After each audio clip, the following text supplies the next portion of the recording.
Hello everyone, welcome back to Module 3, Session 3. The Module 3 consists of the operational amplifier topic, where the whole syllabus of Module 3 consists of the introduction to operational amplifier, op-amp input modes, op-amp parameters such as CMRR, inputs offset voltage, input offset current, input bias current, next input and output impedance, sleeve rate, gain bandwidth product, and total harmonic distortion, and so on. Okay, and finally we have the applications of an op-amp. In the applications of an op-amp, we have the inverting amplifier, non-inverting amplifier, adder, subtractor, voltage follower, integrator, differentiator, and comparator. We'll be seeing this one by one. Now, coming to this session 3, module 3, here, continuation of the last class, session 2. In the session 2, we have seen some of the op-amp input modes. In the op-amp input modes, we have seen mainly what happens when we give the input to a single inverting or the non-inverting terminal, or when we give that is called a single rated mode, or when we give the input to both the inverting and non-inverting terminal simultaneously, that is called a differential mode, differential input mode. We have already seen this. Having that concept in mind, we will just move on to what is known as op-amp parameters. Some of the op-amp parameters, one of the op-amp parameters we have already seen is common mode, and I told you when the common mode rejection ratio will come. Common mode rejection ratio will come only in the differential input mode. In the last session we have seen this. Why? Because when I wanted to avoid or eliminate or truncate any unwanted noise which is coming into the system, then I have to give the input voltage both inverting and non-inverting terminal simultaneously to a single value, say 5 volts, like that I can just give. Then what happens? The inverting and non-inverting will cancel each other because they are in opposite in phase, and they will give the undistorted noiseless output. This is called as common mode rejection ratio, and it is calculated with the help of gain. Gain is represented as capital A. So the formula for the common mode rejection ratio is equal to AD by ACM. Common mode rejection ratio will give only the desired signals, that is desired signals, noise free output waveform will appear with the input given with the opposite polarity to both the inverting and non-inverting terminal. These desired signals are in amplified form and will appear at the output, as we have previously discussed about this. The unwanted signals, for example the noise, which is appearing with the same polarity on both input lines, are essentially cancelled by the op-amp, and they will not appear or do not appear at the output in the CMRR concept. The measure of an amplifier's ability to reject common mode signal is a parameter called the CMRR, that is common mode rejection ratio. Ideally, an op-amp provides a very high gain for differential mode signals and zero gain for common mode signals. Gain means output by input. Practical op-amps, however, do not exhibit a very small common mode gain usually which will be very less than 1. Okay, while providing a high open loop differential voltage gain. High open loop differential voltage gain will be usually in thousands, several thousands like that. So this is the concept of CMRR, which we continued from session 2, the concept of common mode, and we came to the concept of CMRR. Next, coming to the input offset voltage. Input offset voltage is one of the op-amp parameter. Here, the ideal op-amp produces 0 volts out for 0 volts only. Means if input is 0, the output also should be 0. But practically, this is not possible. There will be some voltage which will appear at the output when we are not giving any input also. Then we have to calculate that what is the small output, that is called as a small DC voltage which is coming, that will be very less, and that is called as the error which is appearing at the output. Okay, this is done. This is the concept of input offset voltage. Then the typical values for the input offset voltage will be in the range of 2 millivolts. As I told you, the voltage will be very less. So it will be maximum of 2 millivolt or very less, or less than 2 milli also. But in ideal condition, it should be 0 volt. What is ideal condition means?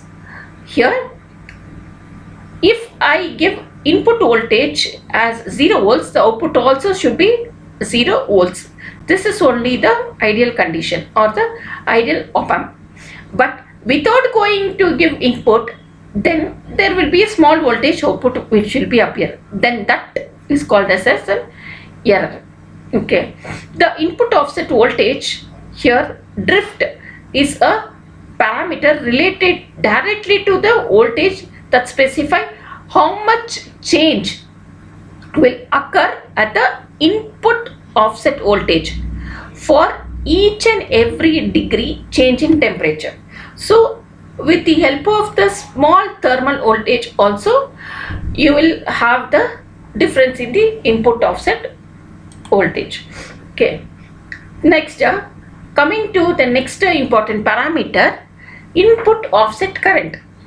Now, when we know about the input offset voltage, then we will be knowing what is input offset current. It is very similar. There is a difference in the input current that flows in and out of each of the input pins, even though if the output voltage of the operational amplifier is 0.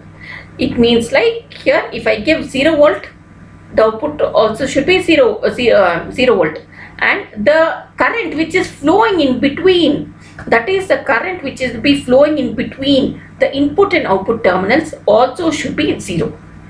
Then this is called as an ideal condition, but practically it is not so.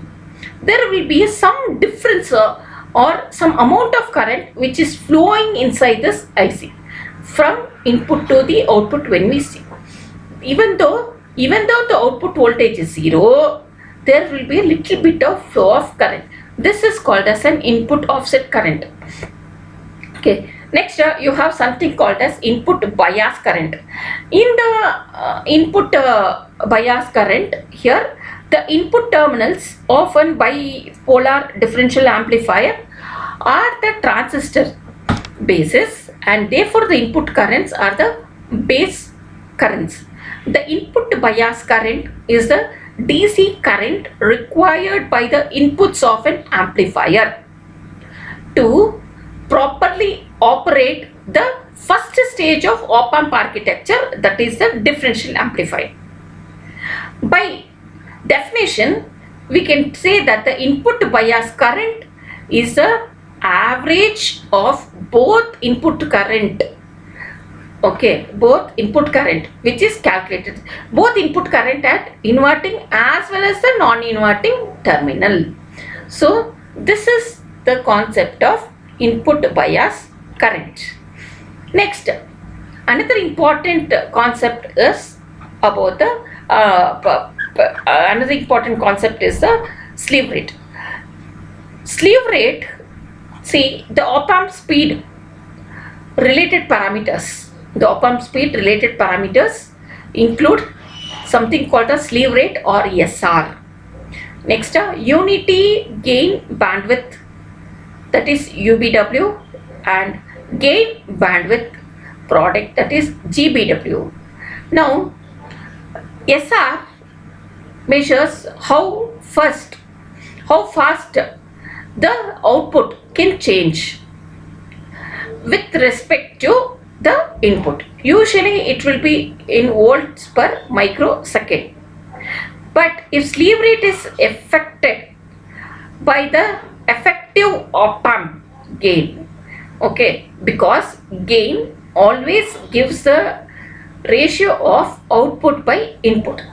That's because a signal that is amplified as an amplified amplitude, because it is operational amplifier at the output. For example, if I give 1 volt in the same at the same time at the input, then what happens at the output? It should be more than 1. Say it is a 10 volts. Okay, it then as an output of 10 volts, that must move from 0 to 10 to get the amplification. In the same time, the input moves from 0 volts to the 1 volt or the 10 volts. Thus, the maximum output frequency of a typical op-amp depends directly on the gain of the circuit. This is the concept of the slew rate. Okay, slew rate measures how fast the output can change with respect to input. Usually, the fastest change will be recorded in volts per microsecond. Next, coming to the concept of the bandwidth. See, the point at which the op-amp can't keep up the signal and the input and output are the same voltage is the point where the voltage gain is equal to 1 or unity gain. The highest operating frequency is also the bandwidth of an amplifier, that is bandwidth is BW.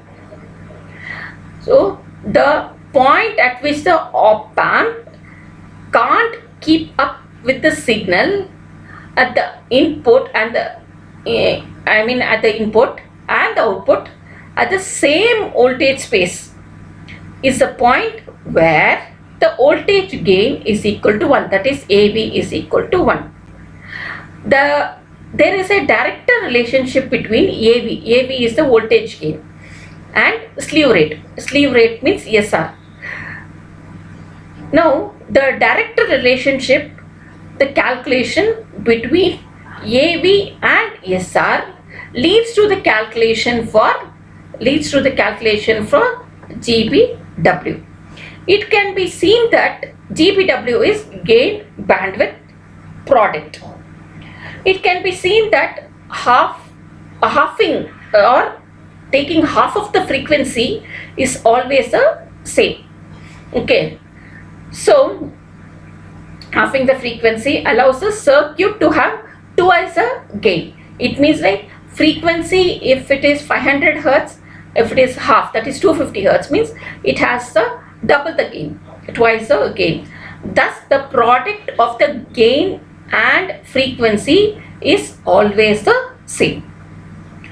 This is the GBW.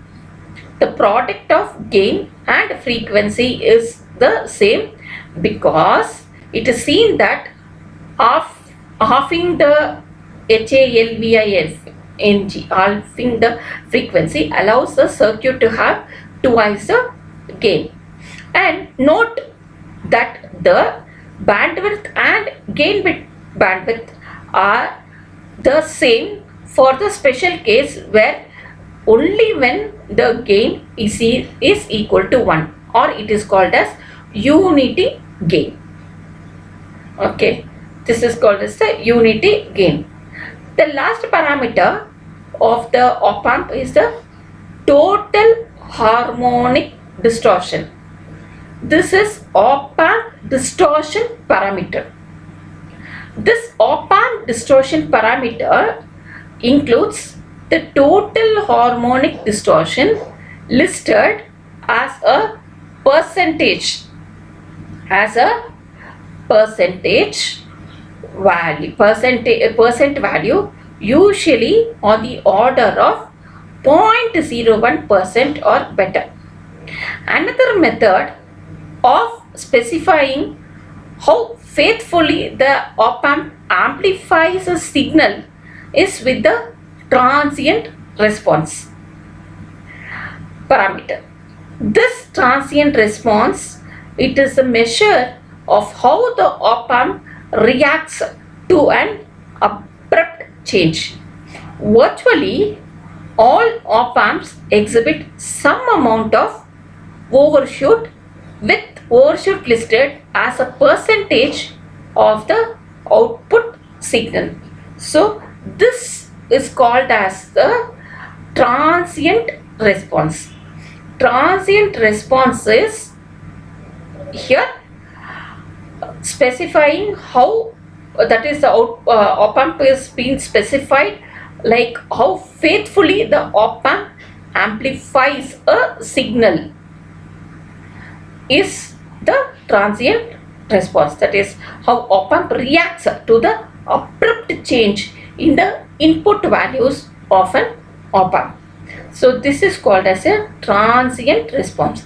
So these are the few op-amp parameters which has been listed and which has been known. So these are the very interesting topic to know about the op-amp, and you should know what are the different parameters as we have discussed. What is the slew rate, what is unity gain bandwidth, what is gain bandwidth product, and the distortion parameter like total harmonic distortion, and how how fast we can calculate how the op-amp reacts to an abrupt change in the input. Then that is called as transient response.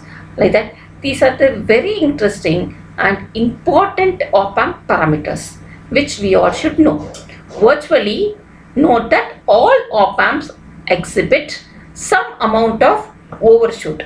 With overshoot in the sense here, overshoot means if I expect the op-amp to have the output to say 10% of the amplified signal, it may exhibit like 11% or 12%. That is called as a overshoot. So this overshoot will be listed as a percentage of the output signal compared to their input. So these are the few op-amp parameters, and hope this is very useful and very clear. For more details on these op-amp parameters, please refer to any prescribed textbook of basic electronics or some of the Google links which I've used here. It is these. I hope it is useful, and I request to go in depth and explore the different op-amp parameter along with the circuit and its equation. Thank you. Okay, to find here whether we have understood the topic properly or what, I just given you some 10 questions as I've already told you in the previous sessions also. This helps for the self-test. Self-test in the sense here, what are the parameters you have learnt, or what are the concepts you have learnt both in session 1, 2 and 3 together forms these questions. Finally, I have given the answers of the MCQs at the end. Please go through and take the self-test and test yourself and go through all the concepts and be very clear. Have a good day. Thank you.